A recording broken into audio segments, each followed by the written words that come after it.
Hello बच्चों, let's read the question. The question is, as a result of certain process, the viscosity coefficient of an ideal gas increases alpha equals to 2 times and its diffusion coefficient beta equals to 4 times. ठीक है, किसी भी ideal gas का जो viscosity coefficient alpha है वो increase हो रहा है 2 टाइम्स और जो डिफ्यूजन कोएफिशिएंट है वो बीटा टाइम्स जो है वो इंक्रीज हो रहा है. अल्फा की वैल्यू 2 टाइम्स है, बीटा की वैल्यू 4 टाइम्स है. How does the gas pressure change and how many times. तो गैस प्रेशर कैसे चेंज होगा और कितनी बार चेंज होगा वो आपको बताना है. तो देखिए, इस क्वेश्चन को करने के लिए हमारा जो की कॉन्सेप्ट रहेगा, उस की कॉन्सेप्ट में सबसे पहले जो चीज आपको पता होनी चाहिए वो आपको पता होना चाहिए जो हमारा विस्कोसिटी कोएफिशिएंट होता है नीटा, वो उसका फॉर्मूला क्या होता है. That is given by 1/3 average of v which is the average velocity into lambda rho. ठीक है, ये हमारे पास हो जाएगा.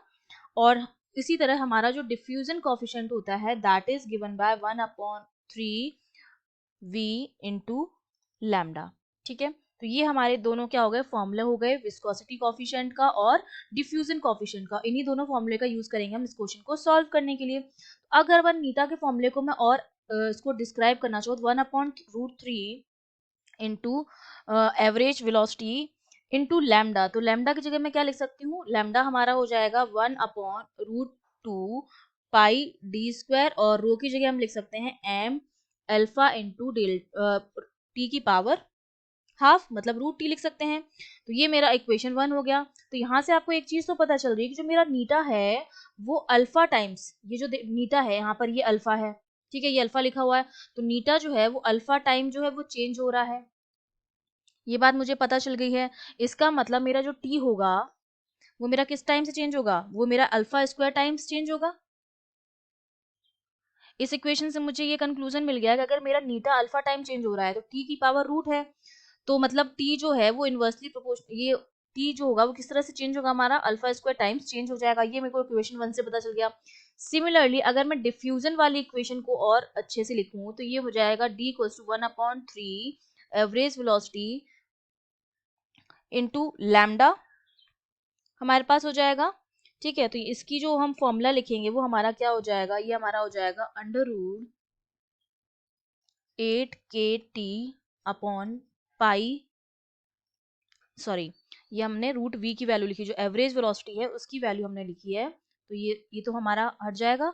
एवरेज वेलोसिटी की हमने यहाँ पर क्या लिख दी है, वैल्यू लिख दी है, जो हमारे पास कितनी होती है, this is given bye into average velocity which is √8 kT upon pi m into lambda की वैल्यू हो जाएगी kT अपॉन √2 और पाई आपका बाहर आएगा इससे, पाई डी स्क्वायर रो हो जाएगा हमारे पास. ये इक्वेशन सेकंड बन गई आपकी डिफ्यूजन की इक्वेशन.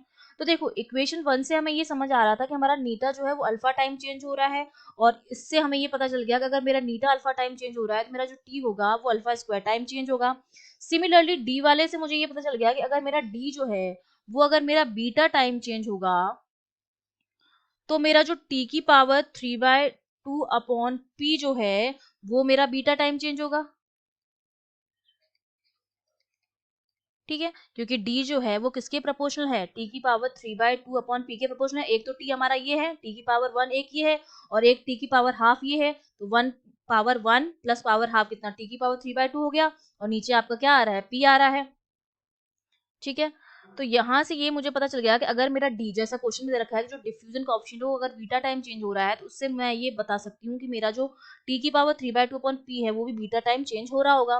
तो हमारे पास दो स्टेटमेंट आ गए, एक तो टी मेरा अल्फा स्क्वायर टाइम चेंज हो रहा होगा, और एक टी की पावर 3/2 अपॉन पी जो होगा वो बीटा टाइम चेंज हो रहा होगा. तो दोनों से मैं ये कंक्लूजन निकाल सकती हूँ कि मेरा जो पी है, क्योंकि एक तो जो टी है वो अल्फा स्क्वायर टाइम्स, ठीक है, और एक जो टी की पावर 3/2 अपॉन पी है वो बीटा टाइम्स. अगर मैं दोनों को कंबाइन कर दूं तो मैं पी का जो रिलेशन आएगा, पी जो आएगा वो किस तरह से चेंज होगा हमारा, वो हमारा चेंज हो जाएगा alpha cube upon beta times जो होगा वो हमारा चेंज होगा पी. और अगर यहाँ पर हम वैल्यूज भी रख दें, P equals to alpha cube मेरा क्या हो जाएगा, 2 का cube upon beta which is 4 times. तो ये हमारा कितना हो जाएगा, 2 की पावर अगर 3 हो रहा है हमारा तो ये हमारा कितना टाइम्स चेंज हो जाएगा, दिस विल चेंज 2 की power 3 is 8/4 which is 2 times. तो ये हमारा क्या हो जाएगा, आंसर हो जाएगा। I hope you understood well, all the best.